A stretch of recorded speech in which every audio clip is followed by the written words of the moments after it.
verset 34. Je lis la sainte parole de Dieu. Pierre prit alors la parole et dit: maintenant je comprends vraiment que Dieu n'avantage personne. Tout être humain, quelle que soit sa nationalité, qui le respecte et qui fait ce qui est juste, lui est agréable. Il a envoyé son message au peuple d'Israël, la bonne nouvelle de la paix par Jésus-Christ qui est le Seigneur de tous les hommes. Vous savez ce qui est arrivé d'abord en Galilée, puis dans toute la Judée, après que Jean a prêché et baptisé. Vous savez comment Dieu a répandu la puissance du Saint-Esprit sur Jésus de Nazareth. Vous savez aussi comment Jésus a parcouru le pays en faisant le bien et en guérissant tous ceux qui étaient sous le pouvoir du diable, car Dieu était avec lui. Amen. Ouais, le missionnaire passe bien. Faut prendre un micro.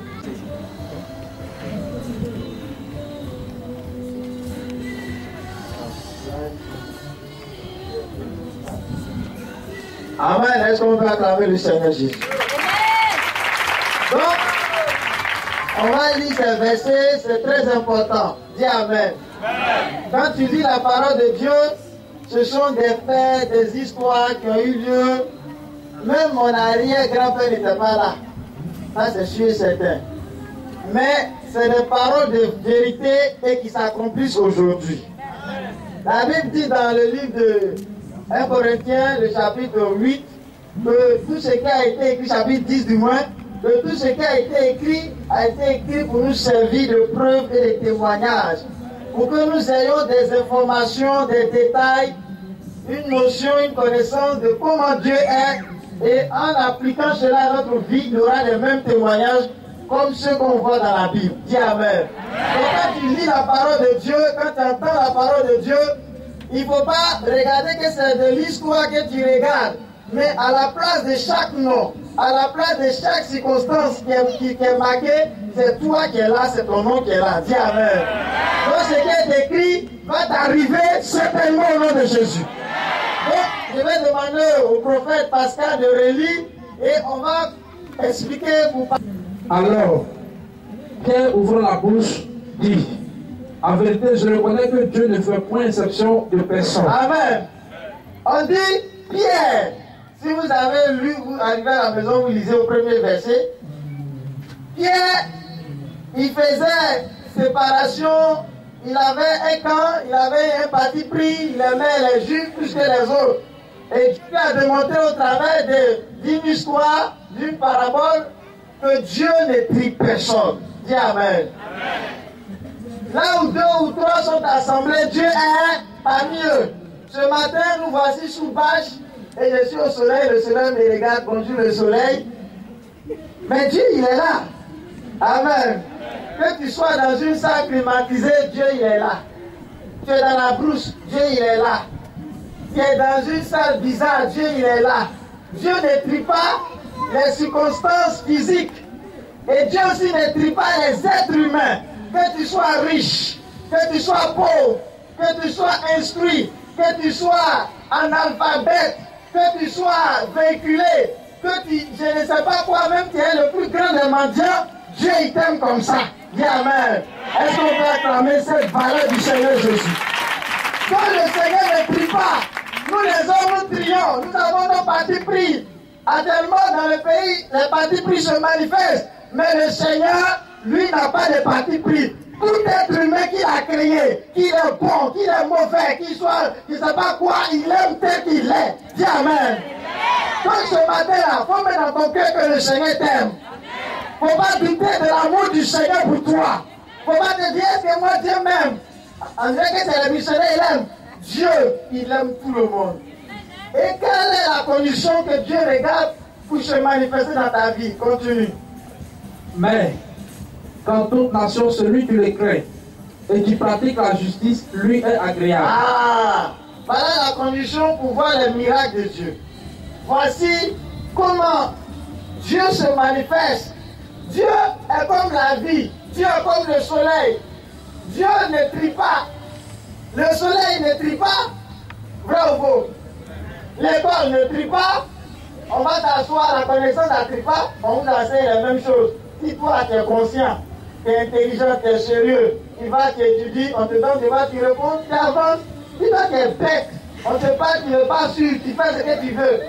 Tu vas avoir aussi le prix. Dis Amen. Donc la vie ne trie pas. La vie ne trie pas ceux qui vont réussir, ceux qui ne vont pas réussir. C'est celui qui a de bonnes idées, c'est celui qui se bat, celui qui respecte les règles de la vie, c'est lui qui réussit. Donc le Seigneur ne trie pas pour te bénir. Le Seigneur ne trie pas pour se manifester dans ta vie.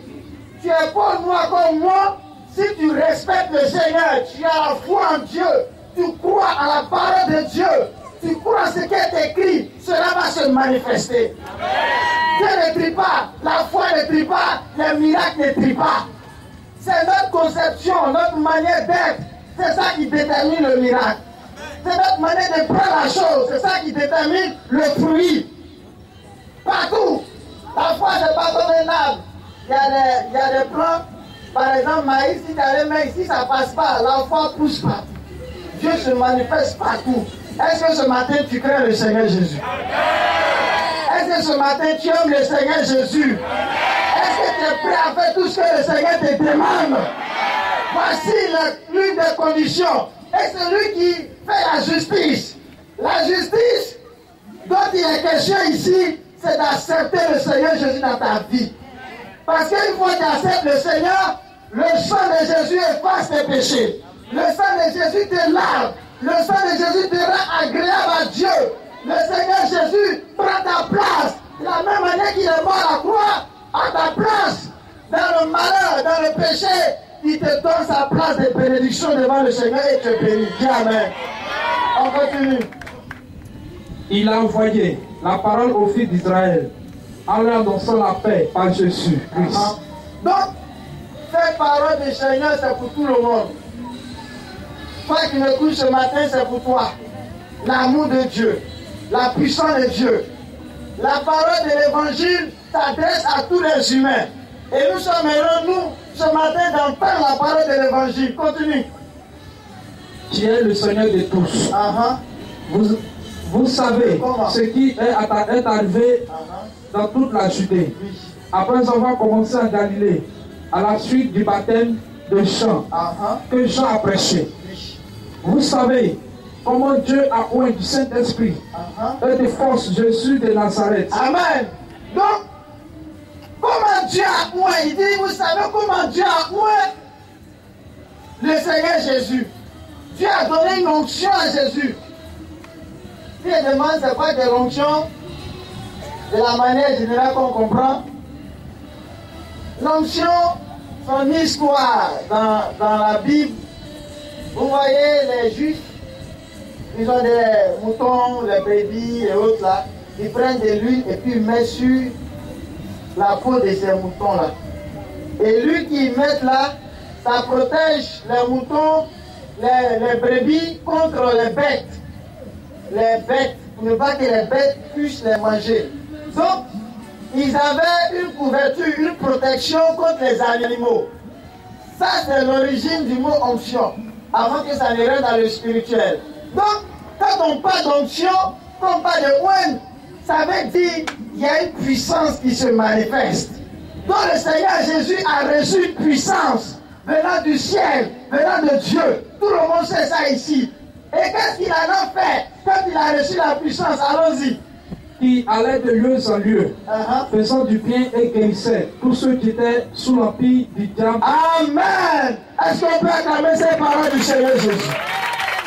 Donc le Seigneur a reçu une puissance venant d'en haut. Qu'est-ce qu'il a fait de cette puissance? Il y a des gens dans ce monde qui ont des pouvoirs, qui ont de la puissance, qui ont de l'argent. Qu'est-ce qu'ils font? Donc ils prennent pour écraser les autres. Donc ils prennent cette puissance pour esclavagiser les autres. Donc ils prennent ça pour maltraiter les autres. Donc ils prennent ça, ils se construisent des royaumes, ils sont là-bas, ils deviennent des dieux. Donc ils se construisent des monuments, ils deviennent des empereurs. La puissance qu'ils reçoivent, ils n'utilisent pas ça dans le bon sens. Mais le Seigneur Jésus, quand il a reçu la puissance de Dieu, il a levé ça. Il dit, voici les humains, la puissance de Dieu qui vient pour vous guérir. Voici la puissance de Dieu qui vient pour te restaurer. Voici la puissance de Dieu qui vient pour ouvrir la porte. Voici la puissance de Dieu. Et la Bible dit que tous ceux qui étaient sous le pouvoir du diable, il les guérissait. Il les délivrait. Il agissait dans leur fiche. Il faut croire à ces paroles. Le Seigneur Jésus est puissant. Dis Amen. Ce n'est pas biblique que celui qui croit en Jésus soit encore possédé et qu'il soit encore bloqué par les œuvres de la sorcellerie. C'est pas normal. Quand on va dire c'est pas normal. C'est inacceptable. Jésus nous a donné un pouvoir, une puissance. Vous savez, le christianisme, c'est la manifestation de la puissance de Dieu. Et tous les chrétiens que nous sommes, chacun à son niveau, doit être l'ambassadeur de cette manifestation. Dis Amen. Tu ne peux pas être chrétien et encore avoir peur des démons. C'est l'inverse. Tu ne peux pas être chrétien et puis encore à souffrir parce que le diable il te maltraite. Ce n'est pas normal. Dis à ton voisin, c'est pas normal. C'est anormal. Faut dire c'est anormal. Donc, le Seigneur Jésus nous a donné sa puissance. Je veux que ce matin, tu mets dans ton cœur, tu mets dans ton esprit, tu mets dans ta personne, tu mets ça dans ton âme, que celui que tu adores, celui que tu pries, celui que tu recherches, celui-là même, il est plus grand que tout ce qui existe. Le Seigneur que nous adorons, il est plus grand que tout ce qui existe. Alors, si le Seigneur que tu adores et qui habite en toi, si le Seigneur habite en toi et qu'il est plus grand que tout ce qui existe, il faut savoir que toi aussi, tu es plus grand que tout ce qui existe au nom de Jésus-Christ de Nazareth. Il faut mettre ça dans ton cœur. Il ne faut pas te faire pitié sur la terre. Si tu es chrétien, arrête de te morfondre. Arrête de t'attrister. Arrête de te faire pitié. Le diable veut me tuer. Moi, c'est les échecs. Ça, c'est pas le chrétien, ça. Le chrétien, il sait qu'il est là pour réussir. Il sait qu'il est prêt par la tête et non la queue. Il sait que la guérison est son partage parce que Jésus a payé le prix de sa guérison. Il sait que le diable ne peut pas parce qu'il a reçu le pouvoir de marcher sur les serpents et les scorpions. Dis Amen. Alors, si le Christ en toi, si le Seigneur en toi, et que tu es plus fort que toutes choses, tu dois mettre ça dans ton cœur. Tu dois confesser ça. Tu dois dire ça. Confesser ça aujourd'hui. Confesser ça demain. Après demain. Partout tu passes. Devant ton papa. Devant ta maman. Devant ton frère. Devant tes amis. Devant les païens. Partout tu passes. Que tu as la victoire. Que tu es plus fort. Tu es puissant. Que rien ne peut te bloquer. Dis Amen.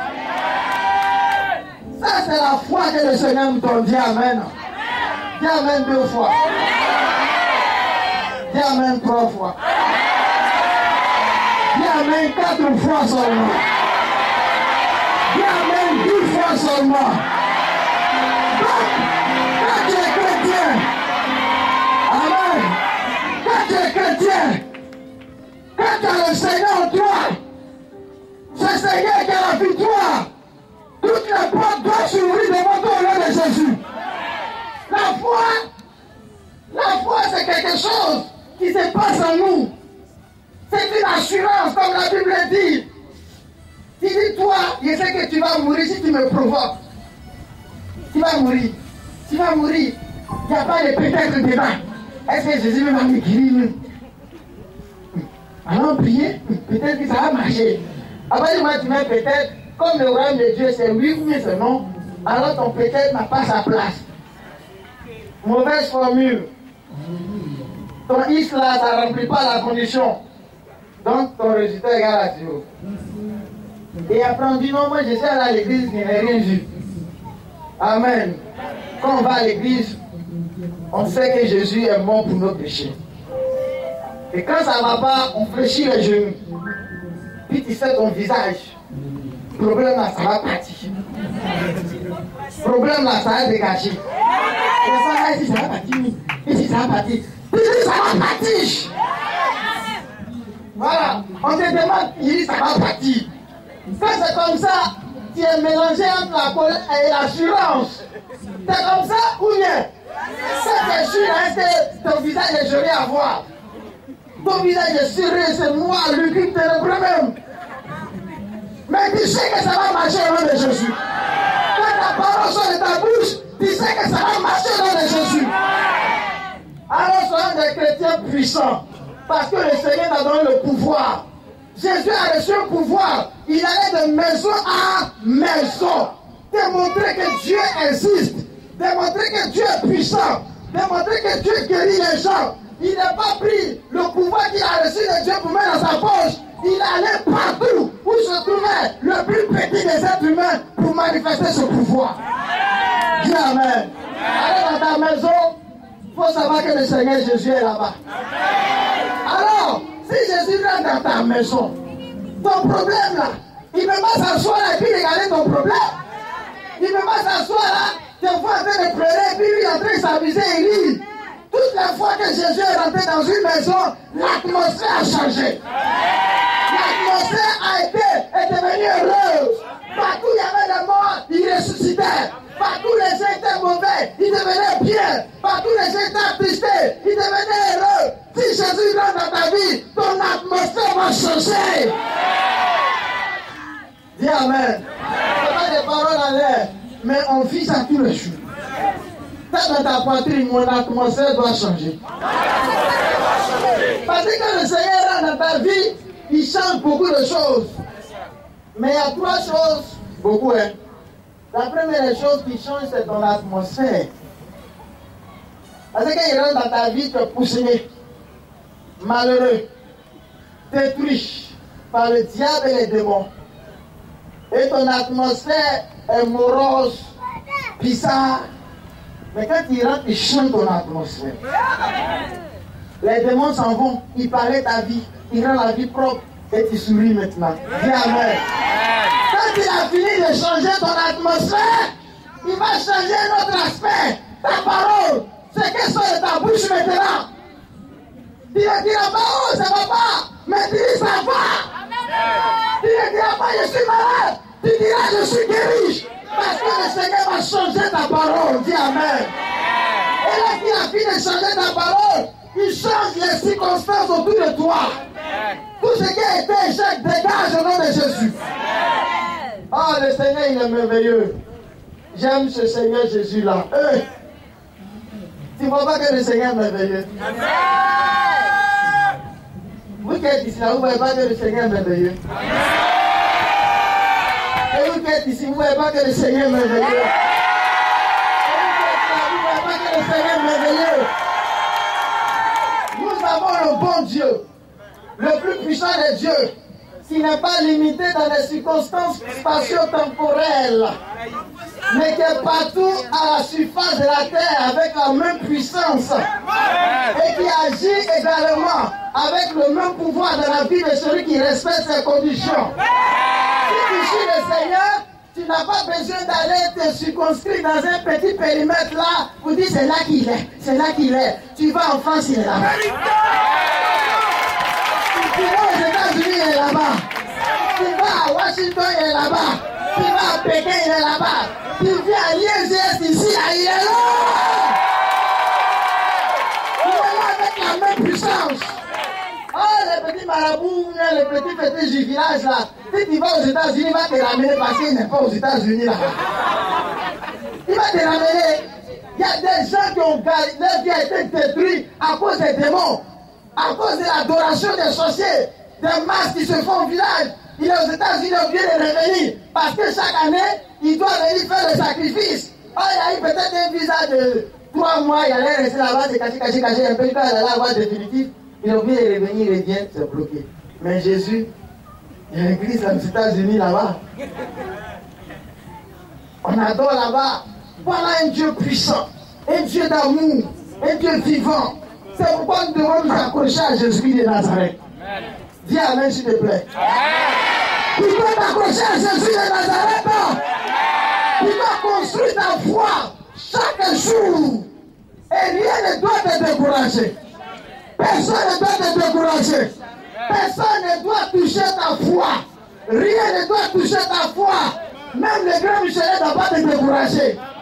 Même les missionnaires ne doivent pas te décourager. Même ton frère ne doit pas te décourager. Même ta soeur ne doit pas te décourager. Même les frères ne doivent pas te décourager. Même les innocents ne doivent pas te décourager. Rien ne doit te décourager dans ce monde. Quand tu es sur le Seigneur Jésus, rien ne doit te séparer de l'amour du Seigneur Jésus. Vous savez pourquoi tu ne dois pas te décourager? Parce que chaque fois que tu te décourages, tu t'éloignes de l'amour de Dieu. Chaque fois que tu te décourages, tu te sépares du Seigneur Jésus. Chaque fois que tu te décourages, quelque chose sort de toi. Chaque fois que tu te décourages, la lumière que Dieu veut mettre dans ta vie commence à s'éteindre. Chaque fois que tu te décourages, la puissance de Dieu sort de toi. Le pouvoir de Jésus diminue. Et quand c'est comme ça, tu te rapproches des diables et des démons. Donc rien ne doit te décourager. Ta foi doit se construire matin, midi, soir. Dis Amen. Dis Amen s'il te plaît. Alors, notre Dieu nous aime. Il nous a donné le pouvoir de vivre heureux sur cette terre. Que chacun utilise ce pouvoir pour engraisser sa vie, pour oindre sa vie, pour rendre heureuse sa vie. Que le christianisme ne soit pas un fait où on vient avec les gens, on vient pour danser, pour chanter. Danser, chanter, même dans le maquis on fait. À Magoré ici, à beaucoup de maquis, on fait la même chose. Vrai ou faux? Vrai. Vrai ou faux? Vrai. Danser, chanter, c'est pas de ça que le Seigneur a besoin. Parce que l'homme chante pour le vie. Dieu a besoin des hommes dont la vie est impactée par la puissance du Saint-Esprit. Dieu a besoin des gens qui démontrent l'amour de Dieu au quotidien. Dieu a besoin des gens qui sont prêts à être des canaux de la manifestation de l'amour de Dieu et des miracles du Seigneur Jésus de Nazareth. C'est de ça que le Seigneur a besoin. Dieu ne va pas te poindre pour n'importe quoi, mais il va te poindre pour que tu produises la puissance du Seigneur Jésus-Christ. Pour dire voici le pouvoir de Dieu, voici la puissance de Jésus, voici l'amour de Dieu, voici le témoignage de Jésus. Jésus est puissant, Jésus est vivant, Jésus est les gens, Jésus guérit, Jésus restaure, Jésus fait de grandes choses. C'est ça Jésus, dis Amen. Alors nous avons choisi le bon Dieu. Accrochons-nous, et du moins accrochons-nous à lui. Mettons notre cœur sur lui. Et il va avoir des miracles au nom de Jésus. Il va avoir des miracles. Il va avoir des miracles au nom puissant de Jésus.